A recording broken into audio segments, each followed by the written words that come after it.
శ్రీమాత్రే నమః. మిత్రులందరికీ శుభోదయం. ఈరోజు శ్రీ శార్వారినామ సంవత్సర నిజ ఆశ్వేజ బహుళ షష్ఠి శుక్రవారం. ఈరోజు పునర్వసు నక్షత్రం. ఈరోజు మనం పరిశీలించినట్లయితే షష్ఠి అంటే 6, శుక్రుడి అధిపతి. శుక్రవారం శుక్రుడి అధిపతి. పునర్వసు నక్షత్రం గురు మహాదశలో మొదలవుతుంది కాబట్టి గురుడి అధిపతి. ఈ గ్రహాల కలయికను మనం పరిశీలించినట్లయితే గురుడు శుక్రుడు కలయిక. ఇక్కడ శుక్రవారం ప్రాబ్లం అవుతుంది. అందువల్ల ఈరోజు శుక్రుడు సమయం రంగనగా కళారంగంలో ఉండే వాళ్ళకి కానీ, కళాత్మకమైనటువంటి వస్తువులు క్రయ విక్రయాలు చేసిన వాళ్ళకి కానీ, సుగంధ పరిమళ ద్రవ్యాలు క్రయ విక్రయాలు చేసిన వాళ్ళకి కానీ, సౌందర్య సాధనాలు క్రయ విక్రయాలు చేసిన వాళ్ళకి కానీ ఈరోజు మిక్కిలి శుభదాయకంగాను లాభదాయకంగాను ఉండే అవకాశం ఉంది. అలాగే సంఖ్యాశాస్త్రరీత్యా కూడా మనం పరిశీలించినప్పుడు ఈరోజు నవంబర్ 6 శుక్రవారం.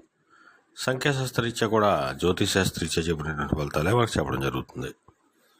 అలాగే ఈరోజు పంచాంగరీత్యా దుర్మోతోజ్యాన్ని మనం పరిశీలించినట్లయితే ఈరోజు శుక్రవారం దుర్మోతం ఉదయం 8:20 అయితే 9:06 వరకు ఉంది. మళ్ళీ తిరిగి మధ్యాహ్నం 12:09 అయితే 12:54 వరకు కూడా దుర్మోతం ఇవ్వడం జరిగింది.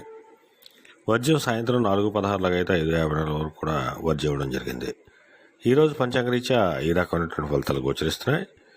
అలాగే ఈరోజు నక్షత్రం అనేటువంటి పునర్వసు నక్షత్రం ఎవరికి తారాబలం కుదురుతుందని మనం పరిశీలించినట్లయితే భరణి, రోహిణి, ఆరుద్ర, పుష్యమి, ఆశ్లేష, పుబ్బ, హస్త, స్వాతి, అనురాధ, జ్యేష్ఠ, పూర్వషాఢ, శ్రవణం, శతతార,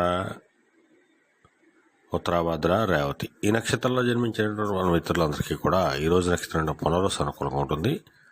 అందువల్ల ఇప్పుడు చెప్పుకున్నటువంటి నక్షత్ర జాతకులందరికీ ఈరోజు శుభకరంగా ఉండే అవకాశం ఉంది. అలాగే ఈరోజు సంఖ్యాశాస్త్రరీత్యా జ్యోతిశాస్త్రరీత్యా శుక్రబలం ప్రబలంగా ఉండడం చేత ఈరోజు శుక్రవారం అవడం చేత అమ్మవారిని జగన్మాతని ఆరాధించిన, అమ్మవారి క్షీరాన్ని నైవేద్యం చేసిన సర్వశుభాలు కలుగుతాయని చెప్పి మనకు శాస్త్రీత్యా చెప్పడం జరుగుతుంది. అలాగే ఈరోజు శుక్రవారం, అందువలన లేత ఆకుపచ్చ వస్త్రాలు కానీ లేదా దవడ వస్త్రాలు కానీ ధరించినట్టయితే సర్వశుభాలు కలుగుతాయని చెప్పి మనకు శాస్త్రీత్యా చెప్పడం జరుగుతుంది. అలాగే ఈరోజు శుక్రవారం, అందువలన శుక్రబలం ప్రబలంగా ఉంది.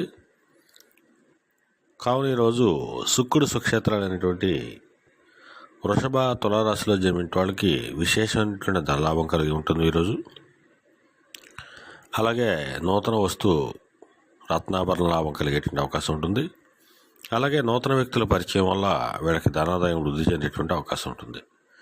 అలాగే శుక్రుడు మిత్రక్షేత్రాలు అనేటువంటి కన్య, మిథున రాశిలో జన్మించిన వాళ్ళకు కూడా ఈరోజు ధనాదాయం బాగానే ఉంటుంది. వీళ్ళు దేవతా దర్శనం చేసుకునేటువంటి అవకాశం ఉంటుంది. అలాగే తీర్థయాత్రలు చేసేటువంటి అవకాశం కూడా ఈ రాశిలో జన్మించిన వాళ్ళకు ఉంటుంది. అలాగే శుక్రుడికి మిత్రక్షేత్రాలు అనేటువంటి కుంభ, మకర రాశిలో జన్మించిన వాళ్ళకు కూడా ఈరోజు ధనాదాయం బాగానే ఉంటుంది. అయితే వీళ్ళకి ఎప్పటి నుంచో పెండింగ్ ఉండేటువంటి పనులు ఈరోజు పూర్తయ్యేటువంటి అవకాశం ఉంటుంది. అలాగే శుక్రుడికి మరొక మిత్రక్షేత్రాలు అనేటువంటి మేష, వృశ్చిక రాశిలో జన్మించిన వాళ్ళకు కూడా ఈరోజు ఆదాయం బాగానే ఉంటుంది. వీళ్ళకి వ్యవసాయానికి సంబంధించి ధనం అందేటువంటి అవకాశం ఉంటుంది. అలాగే శుక్రుడికి శత్రుక్షేత్రాలు అనేటువంటి సింహ,